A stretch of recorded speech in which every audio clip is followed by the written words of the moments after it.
Sikole ngambulo luku. With whatever we do. Jioni safu no la. With whatever we do.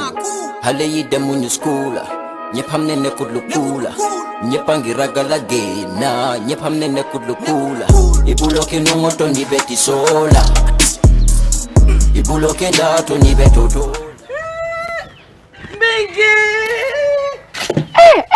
Bigi Congo. Lamin. Na?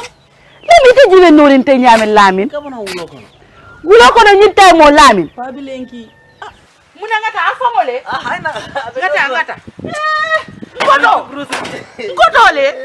Fabrama. Mingi. Baba nyole.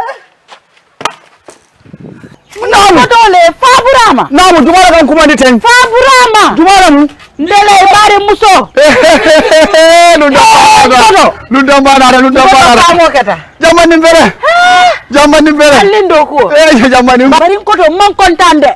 Bari jamani fana na mundu wa kontan. Ngoto minaka ngalamin de fom filitala. Lamin jibe nori nyaala. Lamin ila siran sama ne benki. Yala so tol sayni no ko mo lakko momo. Ngoto. Nam. Itedinte yalo ne Lamin hakilo diata bake karamungoto. Anu sainteng ministry ko di ngole si suwo ko amanke ko do holiday la sibitun bagona de ala ni ko kede namo balo ala ni na ko ina karta bulo be damen ala ni je ngodo nam ngoto mon kontan fere jamani mu nekata ifika Lamin ki wulo ko no nyinta mon ko do fete malo Lamin nyanta sila la be la moy kala karango jamani karamol be sorande ne ko fasita wulo ko nako karambo won ma soron ni ko karambo soron da amanke ko holiday lem ngodo dini wonyanta sila la ala karango la moy yamen kamen fue man kontan anda mande alla nyin kombo courant adanda la kombo len do la jankara mol soron do kamen courant ma daro la kombo e ko ndol fana na kara mol soron je kara mol soron Lamin adara lo nyino la amanta ra fena sokon ala munekela am Lamin ite foi de malon kon lesinol be ke kar radio to nga fine e ko yana ni mo Lamin nga fine ya muna fonye bir kabin mina kan ntambita nteri maning Fatu ntambite la sukol ala diningol bebe siri be la moyka faru dan so am fana tambira jele ni subala la ngaje diningol be jet talanta nen kili warol e be serin jelet sa Lamin fadante ku kili wo ke no la ba Lamin bita ka wulo ko no nyinta mo Lamin amanda ra fenela ite dine ko ni man si yakaru lesuno la moy radio to e balon na muneka ke afanye ba nyara ni alon telentel jikot afanye ba munebe ke ite balon tel be jikiritel ni man karambe ku kele yaje nata karana mbasa malaya ay tarije par ñarande kombo courant ho findira kombo ide nara yede ni sonka bay ko Lamin manyana tala wulo ko aru karam mo be so da fanya membe kala ko to wole nati bawo ngalle ni Lamin kuntal kombo courant o ka fa me kombo courant asototal wala kinay ko e sisu ko no bari ni ko e sisu ko no ibe karangol dike la radio lin telel to hani tele masoto to nyaay man tele soto la bongo bar radio be bulan ko to batiri sanga ay si ay alama sa do kala nyaadi ko ta ho bulaji abe kala nyaadi kamun ke nyaadi radio abe wala mo la ibe mona falaje ibe la karandirol kala jele ti talle be radio ko men da karande ila subject ro baby jele baby jele wala nanga chocho moy fa dan se wolya ngombe tan bi kana ngadi ningol de be ikadum bungo de ko kada ma mo asototal de Lamin mala be karawala de bari laftalal ideal on ko inde every year second wala fourth muna ni ko dia ko nde ko folle sini lamba ndele sini no ne ba mbasa mba foke en koto wole fango yen wulindi yalo famo keta bat yu fana bulata ko ko me yen nati jambi Lamin nyanta karana ntel beji ko be nyineka ya bulay kara wulo kana ta kilar ya bambalo yo be bulaje koto dindi ngoy si ayala le sino la moy radio wala ka munda kara mo man soro Lamin nyana kara si so na regular sila le ayala le sino dal ko korno ko smalo kilar ya mo be ngala ko momo sa mi do ni ko no kera mengi bruso ndelo ko do la da ba rosa no radio ba no bari woro radio ni abe jele ba do ngamra do man nembe buljan dala nyara nyar wo ko fendi mo la Lamin tayra ba rosa bara te ku folo ajibe nori nya Lamin tamete ku teku bari ko do famo ke imagine nañu ñambol si zol le keje kisi man si zol no le kafum ka ñoma bari ñambu kino ni mañana ka finde ni nambe ko zol la ga ngalle limbeta de be ñambo do dilanna ñara ni ko ridim fenat ñara nata bari famo ke da ngata bungono tammi bungono nyara mel ngando ko fele ko ke baru nganda ni pelo la ndija iyo awe betar la ko bismillah bisu diara ye fongo tanka sina dolu tanka koro ta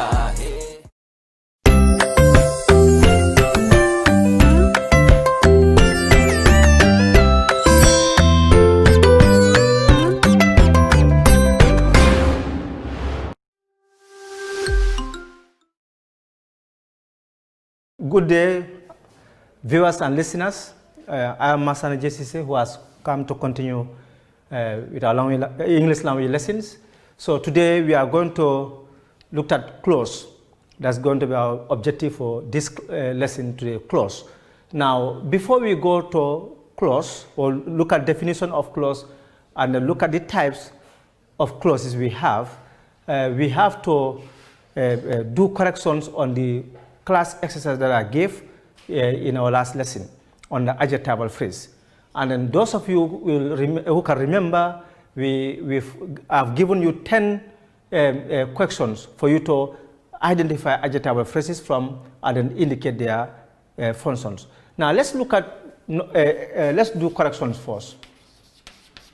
Now it means, number one, it says underline the adjectival phrases and give their functions in the following examples. Example 1, the man in the class is a driver. Now let's look at whether your answers will be the same with mine. Now what is the correct answer there? The man in the class is a driver. In the class is the adjectival phrase there. Remember we talked about prepositional phrases functioning as adjectives. Here the head word here is a preposition, but then the role of the phrase is that of a qualifier. So that what it does is to give us additional information about the noun man. So it is an adjectival phrase, and then it qualifies the noun man. So you say it is an adjectival phrase, adjectival phrase. Grammatical function, you say it qualifies. It qualifies the noun man.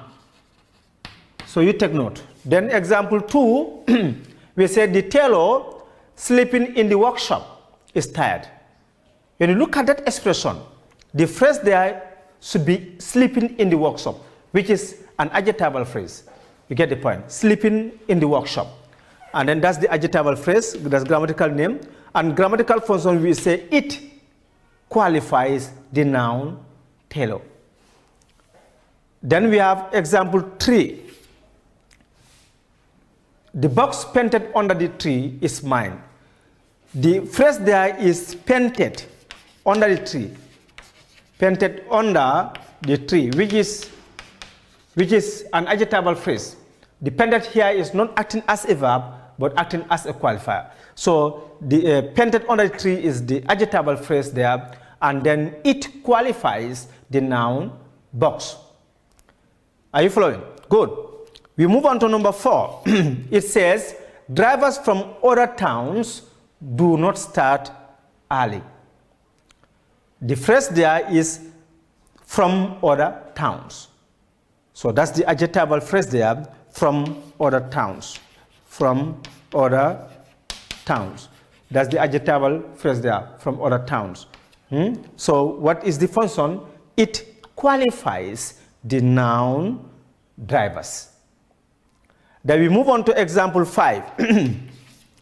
Example 5, it says, several people above the age limit will be invited. Several people above the age limit will be invited. There, the adjectival phrase there that you are expected to underline should be above the age limit. And then what is the grammatical function there? It qualifies the noun people. Then we move on to example 6. Example 6. Dancers around the arena are watchful. Dancers around the arena are watchful. So the correct phrase there should be around the arena. That should be underlined. And the grammatical function there, it qualifies the noun dancers. Then we move on to number 7. The ripe mangoes stolen from the garden are for sale. The ripe mangoes stolen from the garden are for sale. So the phrase there should be stolen from the garden. Stolen from the garden. That's the phrase there. Stolen from the garden. And then the grammatical role is it qualifies the noun mangoes. Then example 8, the employee summoned by the employer has arrived. The employee summoned by the employer. Here, summoned by the employer. Summoned by the employer should be the underlined words there. So that's the adjectival phrase there. It qualifies the noun employee. And number 9, number 9, the pen dancing on the paper belongs to Osman. Dancing on the paper should be the underlined word. Dancing on the paper should be the underlined word. The pen dancing on the paper should be the underlined word, and then it qualifies the noun pen. Then the last one is example 10. The woman in white cap is concerned. Now, in white cap should be the underlined one. And then that's the phrase there. That's the adjectival phrase there, and it qualifies the noun woman. So that brings us to the end of our class exercise that I gave you last class and then asked you to finish at home. And these are the corrections. So those of you who miss 1 or 2 or more, then you can do the right corrections, and then we continue. All right. So today we are going to look at clauses. That's our lesson today, clauses. Already we discussed word classes, we talked about nouns, we talked about pronouns, we talked about adjectives, adverbs, prepositions, conjunctions, interjections, adverbs, etc. So today also we talked about phrases, and now we are moving to clauses. Now this is very, very important. You take note. Now it says a clause is a group of related words having a subject, a predicate, and a finite verb. So let's take note of one thing. When you come to clause, in fact, the most significant thing is a finite verb. Clauses must have verbs that can change to agree with the subject and time. It means when you have a group of words and you have there a verb, and anytime you change the subject, the verb changes. Or you change the time of the tense, the verb changes, that verb is finite. And that group of words is a clause. So take note, whether you have 2 or more words is not important here. But when you come to identifying phrases from clauses, the most important thing is finite verb. So a verb that changes in relation to this thing. So let's look at an example here. Now, if for instance we say the boy, we have the boy is tall. Now, assuming we have this example, the boy is tall. When you look at this, the subject here is boy. The verb here is tall is the predicate there. And then is the finite verb. This subject is singular. Boy, let's change it to plural. Let's add s. We've added s. What do you think is going to happen to the structure? Will it remain like this? No. It is going to change. What is going to change there? This must change to agree with boys. You cannot say the boys is tall. You get the point? Therefore, the is changes to are. The boys are tall. Similarly, if you maintain this boy and we drop the s here, we have the boy is tall. And you want to change the tense of the verb. Is present. If you don't want to change the subject, but you want to change the tense of the verb, then this is will change to was to agree with past action. So therefore, this boy was tall. The boy is tall. Or the boys are tall. So it means this can change from one form to another to agree with either the subject, which has changed from singular to plural, or tense of the verb. So take note of that. Now we move on to yes. So it means a clause must have should have a subject, a predicate, and a finite verb. So a finite verb is a must, that every clause must have a finite verb. So the subject, when you come to the subject, is a group of words about which something is said. The subject is a group of words about which something is said. The predicate is that part of the sentence which says something about the subject. Let's look at few examples here. Let's look at examples. Example 1. We say Janke prepares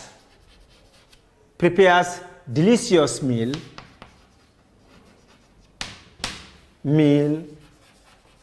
daily. Now, when you look at here, Janke prepares delicious meal daily. What is the subject here? The subject here is Janke. And this prepares delicious meal is the predicate. And by looking at this is a clause. Why? Because this prepares is present. If you change the tense of the verb, this prepares can change to prepared. It will change past tense morpheme D. You get the point? Or if you have a compound subject here, Janke and Ida, this prepares, the S will drop, and you have Janke and Ida prepare delicious meal daily. You get the point? So that's one example of a clause. Then we move on to example 2. Example 2, we have Ramatulai is learning how to cook. Ramatulai is learning how to cook. Now, when you look at here, the subject here is Ramatulai. Now, is learning how to cook is the predicate.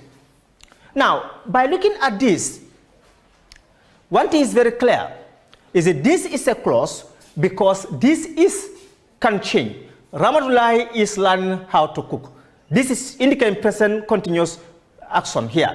But you can change the is to was. Ramatulai was learning. It means it must be an action that happened in the past. Similarly, if you have a compound subject here, Ramatulai and Mariama, then this is will change to to agree with the compound subject. So you take note. So this is a clause because it has a subject, it has a predicate. And among the predicate also we have a verb that can change from one form to another, which is the auxiliary verb is. Then we move on to example 3. We say Muhammad can speak good English. Now, Muhammad can speak good English. Now, with this, Muhammad can speak good English. Now, we are looking at this example. Now, what is the subject here? The subject here is Muhammad, and can speak good English is the predicate. You see the point? So, therefore, by looking at this can change to could, and then Muhammad is the subject. So, this is the predicate, and that's a verb that can change from one form to another. So, therefore, this is a clause because not only does it have a subject, but also it has a finite verb. That's the can change. Usually, if you have 2 or more verbs, always the auxiliary verb changes to agree with the subject or time. It determines the tense of the verb. So from there we have example 4. Idris writes neatly on the board. Good. Now we are looking at this example. Here too we have Idris as the subject, writes neatly on the board as the predicate. So therefore you can change this writes to wrote to agree with this subject. If you change the tense of the verb, Idris wrote neatly. Or you can say Idris and Muhammad write by dropping the S to agree with the compound subject. Then we move on, we have the last example, we have Mariama and Aisatu are very committed students. Mariama and Aisatu are very committed students. Now, when you look at this example, here we have a compound subject. Mariama and Aisatu. It means Mariama plus Aisatu mean more than one. So that's why you say you have here A. So these are very committed students. This is the predicate. And the A can change to is if you drop one of the subjects here to make it simple subject. You see. So that's it for clauses. So clauses, as we just discussed, a clause must have a subject and a predicate, and it must have a finite verb. So we are now moving on to types of clause. Now we are coming to look at types of clause. How many types of clause do we have? Principally, we have two main types of clauses. We have what we call independent clause and dependent clause. Now we have A, independent clause, and B, we have dependent clause. Now you take note. Independent clause and dependent clause. So it means independent clause, some will call it main clause, while dependent clause, some will call it subordinate clause. So you take note of it. Now, good. So let's look at independent clauses now. So it means if you don't see independent clause but you see main clause, you know they refer to the same thing. If you don't see dependent clause but you see subordinate clause, you know it's the same thing. So we can call it independent clause and dependent clause, or we can call it main clause and subordinate clause. So let's look at independent clauses. Now, independent clause refers to the part of sentences that make sense on their own when separated from the rest of the words that form the sentence.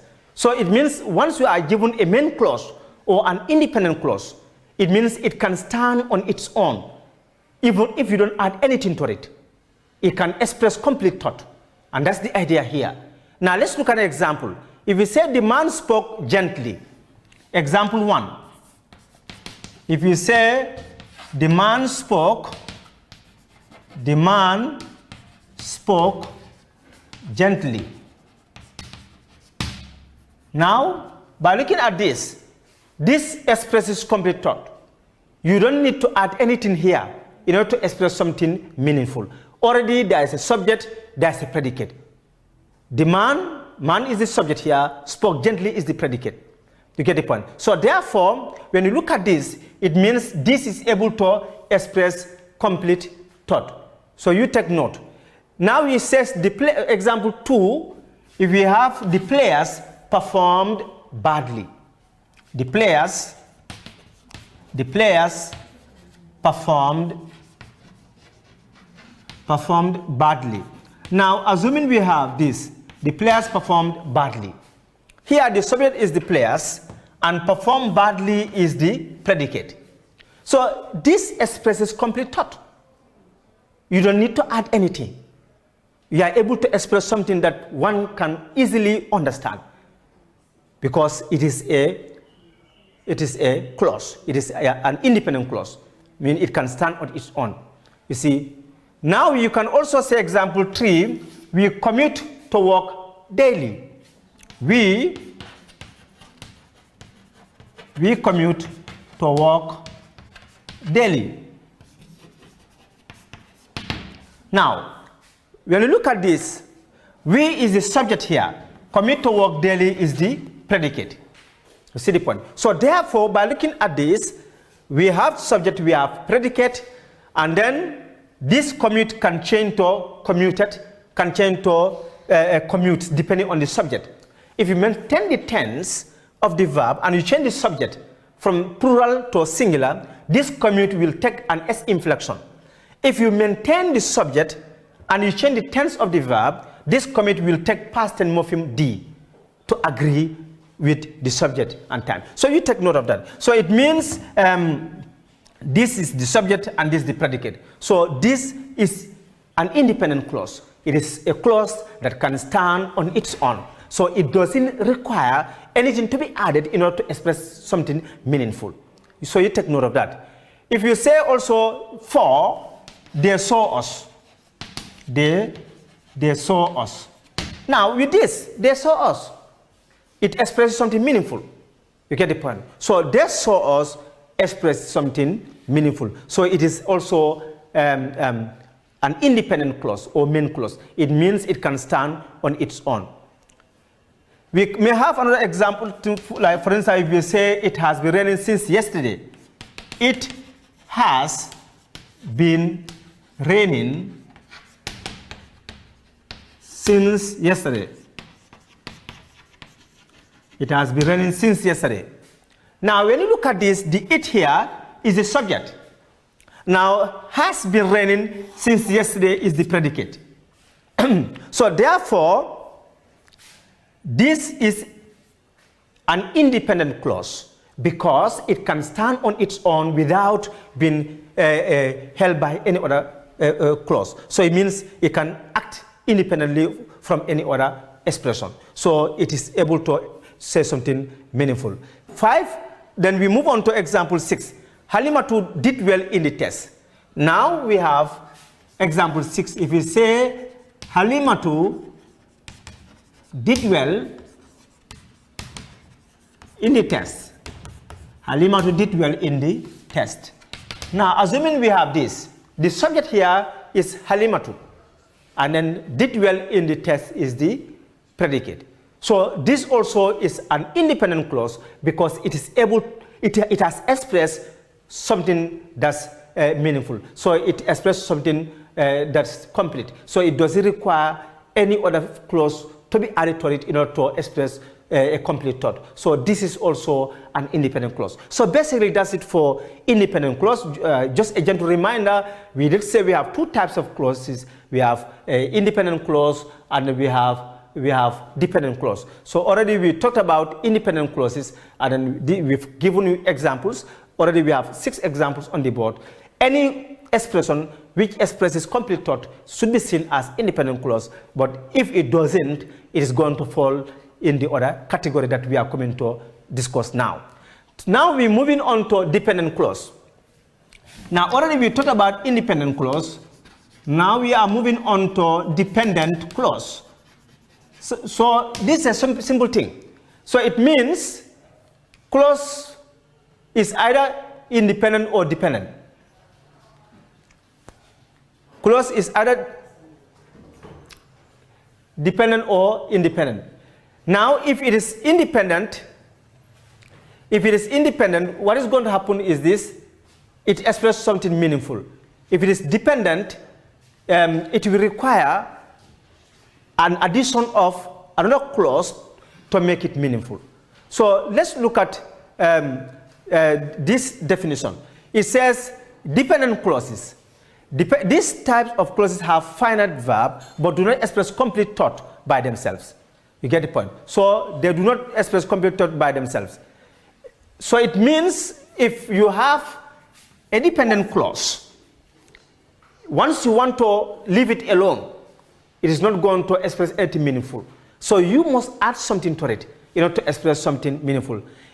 Example 1, if you say that came last week. That came last week. Now, assuming we have this, that came last week, for instance. Now, this that came last week, we have a verb, came, can change to come or comes. But then, if you just say that came last week, no one knows. You can say the man that came last week. You get the point. There is fine. But once you say that came last week, it is not complete. So it will only keep people on tender hooks. People will be in a state of anxiety, in a state of worry as to what you are trying to express. So therefore, if you say that came last week, you see, then it's not going to express anything meaningful. Then we move on to another example 2. Example 2, if we have since school resumed. Now, by looking at these 2, since school resumed, and what?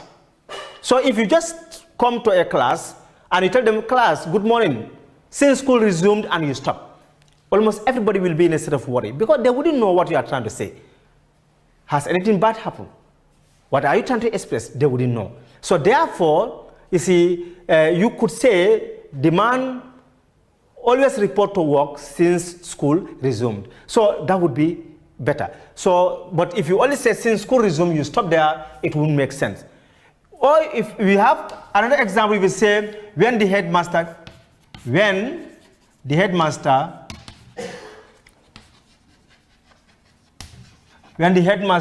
came. Now, if you look at these 2, it doesn't make sense on its own. It needs another clause to make it complete. When the headmaster came. Or if you say where he lives. So if you say where he lives, where she lives. Where she lives.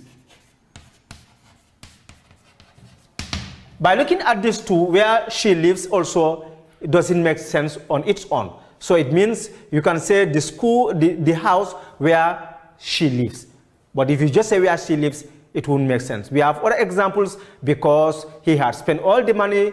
Another example, as soon as the bell rang, then and many more. So it means you will also have whom I saw, who scored the goal before we ate the food, and then although we were late for the class. So these are all examples of dependent clauses. They can't stand on their own. They always need something to be added in order for them to express anything meaningful. So on that note, we are coming to do a classwork now, and you have to take out your books and pens and start the work. Good. So the instruction is clear on the board.